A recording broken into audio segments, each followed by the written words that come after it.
Assalamualaikum warahmatullahi wabarakatuh. Perkenalkan kami dari kelompok 1 akan menampilkan presentasi kami mengenai etika bisnis dan tanggung jawab sosial serta triple bottom line. Pertama, saya akan memperkenalkan anggota-anggota kami.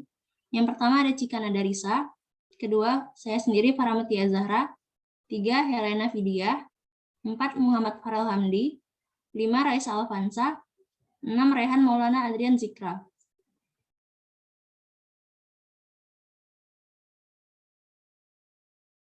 Apa itu etika bisnis?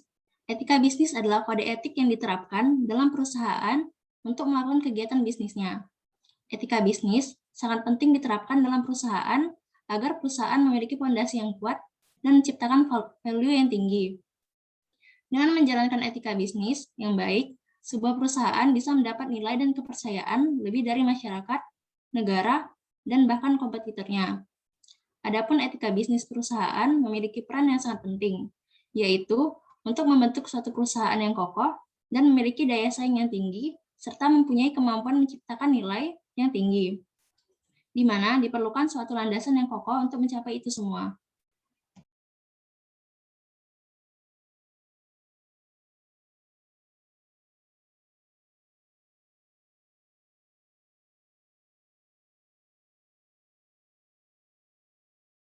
Langsung baca aja.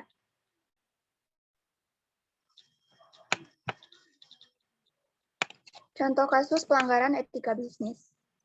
Yang pertama yaitu perusahaan Garuda Indonesia pada tahun 2018. Garuda Indonesia merupakan salah satu BUMN yang cukup signifikan dalam dunia perindustrian, terutama pada bidang transportasi. Namun, pada tahun 2018, PT Garuda Indonesia telah melanggar kode etik dalam berbisnis dengan memanipulasi laporan keuangannya. Kasus ini berawal dari status plat merah saham PT Garuda Indonesia yang berada di dasar dalam Bursa Efek Indonesia. Hal tersebut menjelaskan bahwa saham PT Garuda Indonesia menjadi saham gorengan atau saham dengan kualitas tidak baik dan hanya sebagai mainan di kalangan trader bursa. Dengan cepat, Menteri BUMN mengumumkan apabila telah ditemukan sebuah rekayasa pada laporan keuangan PT Garuda Indonesia, di mana sebenarnya terjadi kerugian, tetapi yang dilaporkan justru keuntungan.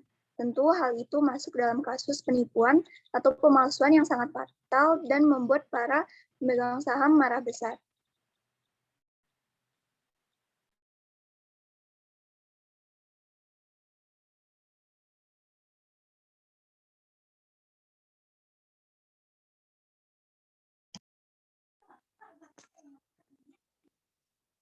Aku lagi kan?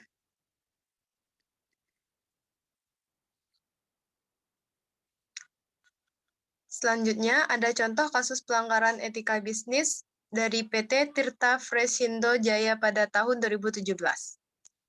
PT Tirta Fresindo Jaya merupakan salah satu anak perusahaan dari PT Mayora Indah Tbk.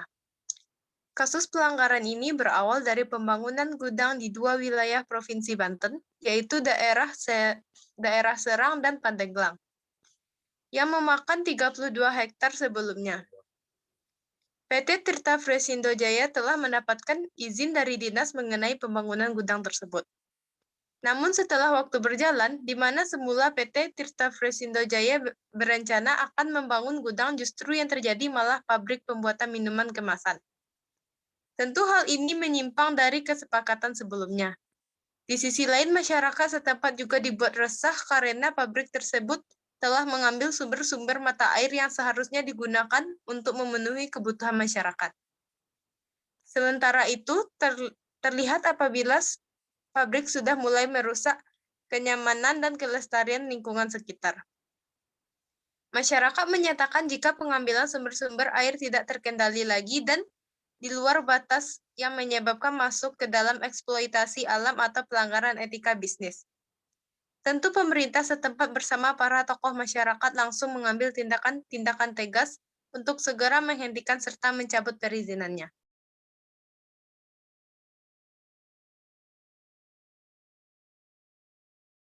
Udah?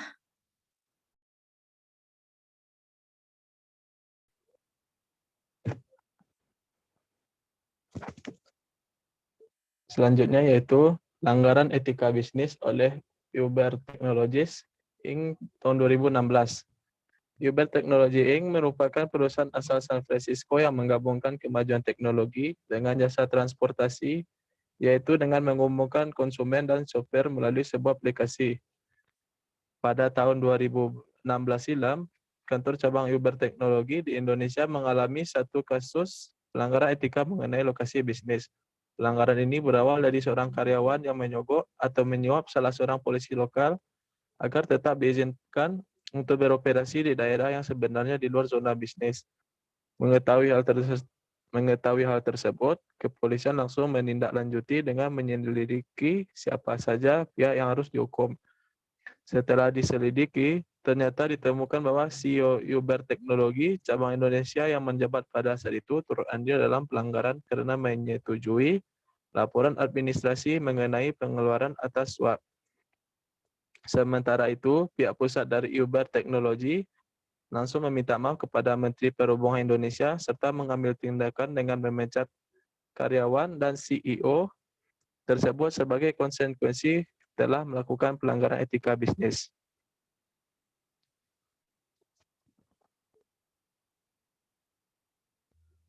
Dan Selanjutnya, pelanggaran etika bisnis oleh PT Megasari Makmur 2006. PT Megasari Makmur merupakan salah satu perusahaan yang terkenal di Indonesia pada bidang pembuatan obat nyamuk.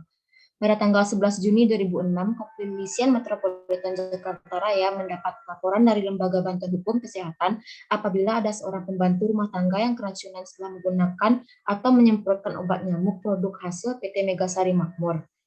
Tidak menunggu lama, pihak kepolisian langsung menyelidiki kasus tersebut. Dari hasil penyelidikan terkuak bahwa produk obat nyamuk milik PT Megasari Makmur ternyata mengandung zat aktif propoxur dan dikorfus. Zat tersebut merupakan golongan zat pestisida yang membahayakan saluran pernapasan pada manusia. Tentu hal itu telah melanggar kode etik dalam bisnis yang telah membahayakan konsumennya. Akibatnya, produk obat nyamuk dari PT Megasari Makmur ditarik dari edaran masyarakat serta perizinan keamanan produk dicabut. PT Megasari Makmur pun meminta maaf dan berjanji akan menguji ulang atas kelayakan produknya.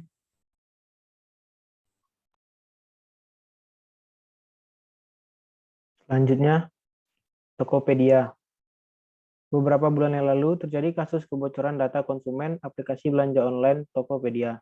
Hal ini merupakan peristiwa yang mengejutkan karena mengetahui Tokopedia sudah termasuk sebagai perusahaan startup unicorn meskipun kasus kebocoran data dan konsumen ini bukanlah yang pertama kali terjadi pada aplikasi belanja online. Dalam kasus ini, ada 91 juta data pengguna aplikasi Tokopedia serta 7 juta data penjual per bulan Maret 2020 yang datanya yang bocor dan dijual di situs dark web dengan harga jual sebesar $5.000 Amerika Serikat. Meskipun diperjualbelikan secara bebas, namun orang yang ingin mengunduh data tersebut harus menggunakan VPN, karena data tersebut ada di server Amerika.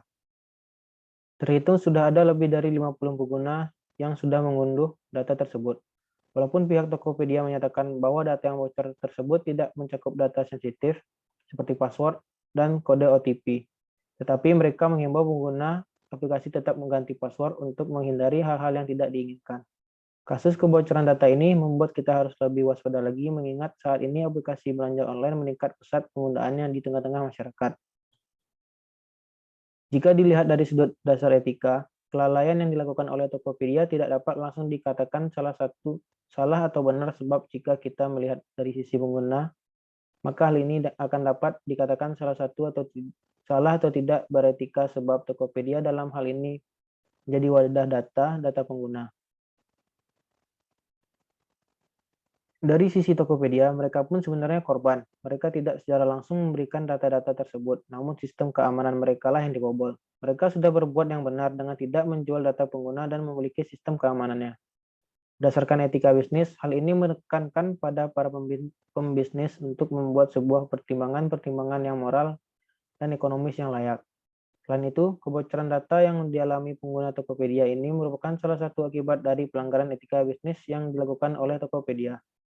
Hal ini menjadi sebuah pelanggaran sebab berdasarkan dasar etika bisnis dibutuhkan untuk membuat bisnis yang dijalankan lebih sustainable dengan dasar moral untuk menumbuhkan customer trust yang mana akan berefek pada loyalitas pengguna.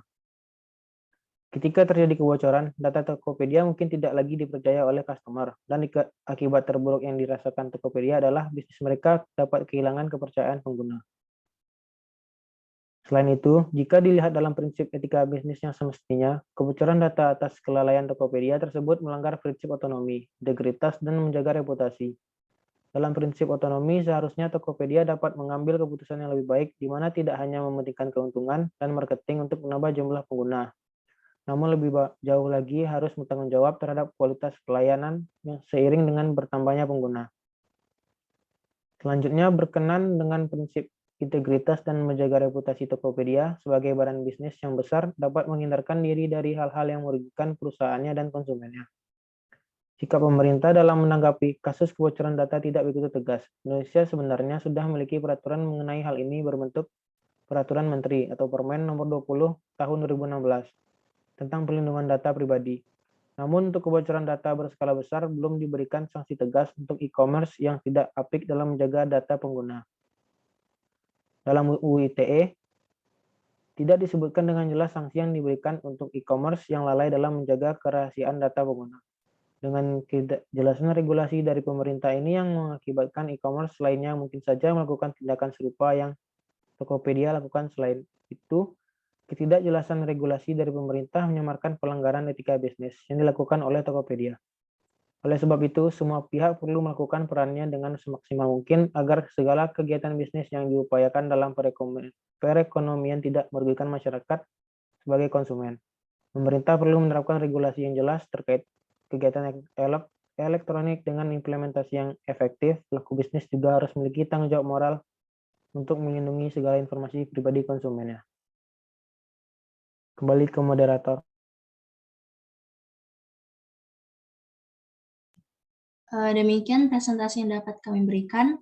Maaf apabila ada salah kata. Terima kasih telah menyaksikan. Wassalamualaikum warahmatullahi wabarakatuh.